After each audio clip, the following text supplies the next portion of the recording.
Olá, bem-vindo. Nós esperamos que com a participação dos nossos convidados e daqui da nossa equipe, você possa formar uma opinião crítica a respeito da realidade do nosso país. Por exemplo, o presidente Michel Temer realiza agora à noite um show para homenagear os 100 anos do samba. Até aí tudo bem.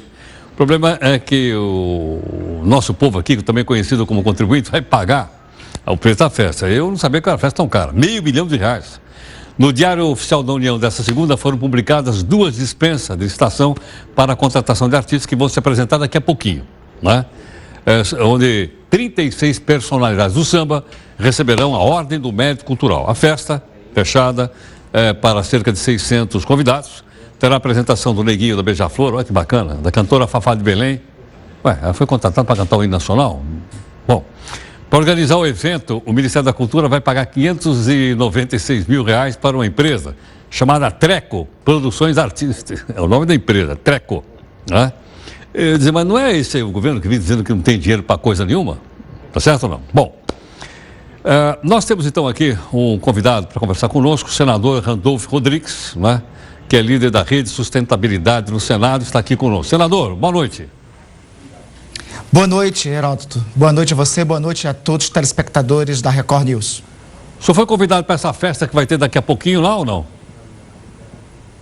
Não, me permite citar Cazuza, não me convidaram para essa festa pobre que os homens armaram. Senador, vamos conversar um pouquinho sobre foro privilegiado, né? Como é que está a discussão, então, da comissão do Senado? Heródoto, tem uma proposta de emenda constitucional de número 10 do ano 2013. Eu recebi há 2 semanas a relatoria dessa proposta, que originalmente é de autoria do senador Álvaro Dias. Ainda na última sexta-feira eu apresentei o meu relatório a essa proposta de emenda constitucional.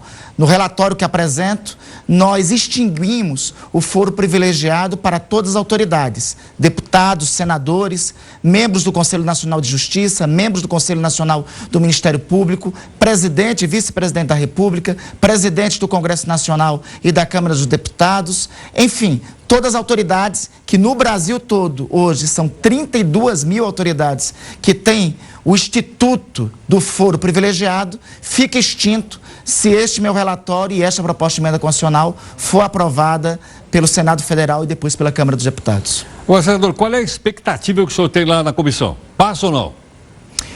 Olha, a previsão de quarta-feira é que o debate seja em torno da PEC do teto dos gastos, a chamada PEC 55. Eu vou solicitar que o meu relatório entre esta pauta para o debate. Eu já tenho a manifestação favorável de pelo menos 9 dos 26 membros da Comissão de Constituição e Justiça. A minha ideia é ler o relatório na quarta-feira e na quarta-feira seguinte eu espero que a CCJ aprecie. O Instituto Foro Privilegiado é um instituto anacrônico e descabido com o Brasil de hoje. Extinguir esse instituto é extinguir com um espaço que tem funcionado para impunidade de políticos. É somente para isso que o foro tem existido hoje no Brasil. Então eu acredito principalmente na pressão popular para que esta PEC seja aprovada. Senador, a gente estava até falando agora um pouquinho sobre eleições americanas. Quando o presidente Bill Clinton foi julgado, ele foi julgado por um juiz de primeira instância. Perfeitamente. Não, perfeitamente. Inclusive, isso é nos Estados Unidos, isso é na França também, também ocorre da mesma forma na Alemanha, na Inglaterra. Ora, Heródoto, o Instituto Foro Privilegiado surgiu em 1215 na Inglaterra, durante o reinado do rei João Sem Terra, durante a Carta Magna. Naquele tempo, tinha um sentido o foro privilegiado, era proteger os parlamentares dos abusos do rei. Esse instituto é inadequado, anacrônico para os dias atuais, nos parlamentos modernos, em especial no parlamento brasileiro. Olha, veja a diferença em números. O primeiro caso de parlamentar que o Supremo Tribunal Federal veio a julgar foi em 2006. De 1988, só em 2006 teve o primeiro caso. Condenação só em 2010. Para você ter ideia, apenas 5 de um total de 130 ações tramitaram no Superior Tribunal de Justiça. No STF, a média é menor, somente 1,5% das ações tramitaram. Ou seja, para que serve o foro privilegiado hoje? Serve para proteger políticos envolvidos em denúncias de corrupção, em denúncia em crimes comuns. Não é um instituto que garante a inviolabilidade da atuação parlamentar. É um instituto para impunidade parlamentar e não para imunidade. Senador, esse instituto faz com que as pessoas se sintam cidadãos de segunda categoria, haja vista que não tem esse foro privilegiado? Claro, o que ocorre é que se essa PEC for aprovada, e assim eu espero que seja, o meu relatório na CCJ e depois no plenário do Senado e da Câmara, sendo aprovada, nós vamos derrubar alguns deuses do Olimpo e colocar no lugar, no lugar dos demais mortais.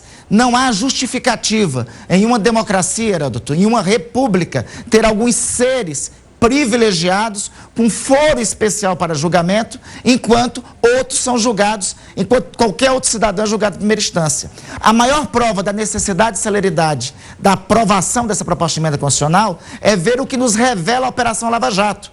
Os políticos que não têm foro, logo, foram julgados e sentenciados pelo juiz Sérgio Moro. Aqueles que têm foro ainda tramitam por muito tempo no Supremo Tribunal Federal. Até o Supremo deve apoiar essa proposta, porque o Supremo tem que ser Suprema Corte Constitucional e não um tribunal do júri para analisar crimes comuns, que é o que tem sido hoje. Senador, que tipo de, vamos dizer, que tipo de participação as pessoas podem ter, né? Haja vista que os senhores, todos os outros, são representantes do povo brasileiro. As pessoas mandam e-mail, as pessoas mandam zap, as pessoas podem ligar e conversar com o seu senador, com o seu deputado a respeito de um assunto que eu acho que é de interesse geral. Como é que você se entende com o seu representado, até para saber se ele vai votar de um jeito ou do outro? Eu acho que as pessoas têm que se mobilizarem. Se não tiver pressão e mobilização da opinião pública, este meu relatório e a proposta de emenda constitucional número 10 não será aprovada. O que as pessoas têm que fazer é procurar os e-mails dos senadores, os contatos com os gabinetes dos senadores, utilizarem todos os meios de pressão que forem necessários. Na próxima quarta eu estarei em visita à Ordem dos Advogados do Brasil, eu vou na CNBB apresentar, levar meu relatório também, vou levar para o Avaz, eu vou divulgar amplamente o meu relatório para a sociedade civil, para que a sociedade civil pressione o parlamento para que esta proposta de emenda constitucional seja aprovada. E cada um de vocês, cidadãos, faça o mesmo. Procure o seu parlamentar, o seu senador, procure o e-mail do Senado, o contato institucional. É fundamental que cada senador vote favoravelmente ao relatório, ao parecer para aprovação da proposta de emenda constitucional número 10 de 2013. Senador, pressionar o representante faz parte do sistema democrático? É o principal sentido do sistema democrático. Só tem sentido a democracia se o representado não só elege, mas participa pressionando os seus representantes. Sem isso, não há de se falar em democracia. O exercício da cidadania plena passa pela pressão do representado sobre o seu representante.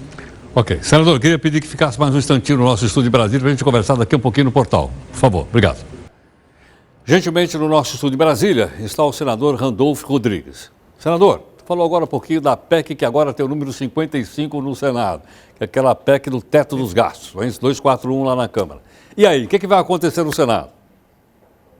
Olha, o governo tem ampla maioria.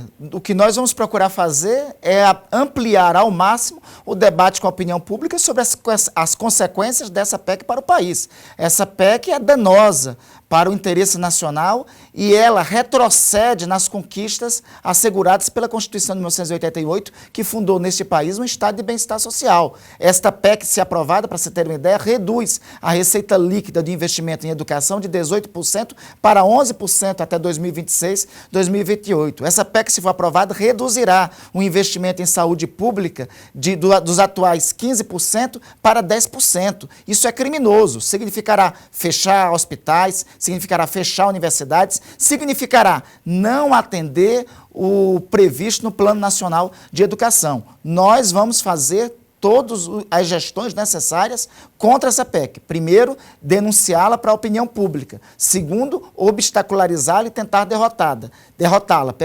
Se não conseguirmos, vamos tentar pelo menos aprovar uma proposta de emenda para que ela seja submetida a um referendo público. Não é possível uma PEC que altera tão profundamente a vida dos cidadãos brasileiros ser aprovada somente por 513 deputados e 81 senadores. Se nada disso der certo, nós não descartamos, inclusive, mover uma ação direta de inconstitucionalidade contra ela no Supremo Tribunal Federal. Entendo. Senador, quer dizer, há uma proposta também de se fazer um referendo, ou seja, se ela for aprovada, e perguntar para a população se ela concorda ou não com a decisão tomada pelo Congresso? É uma emenda de nossa autoria que nós vamos apresentar à PEC. E eu considero nada mais lógico do que isto.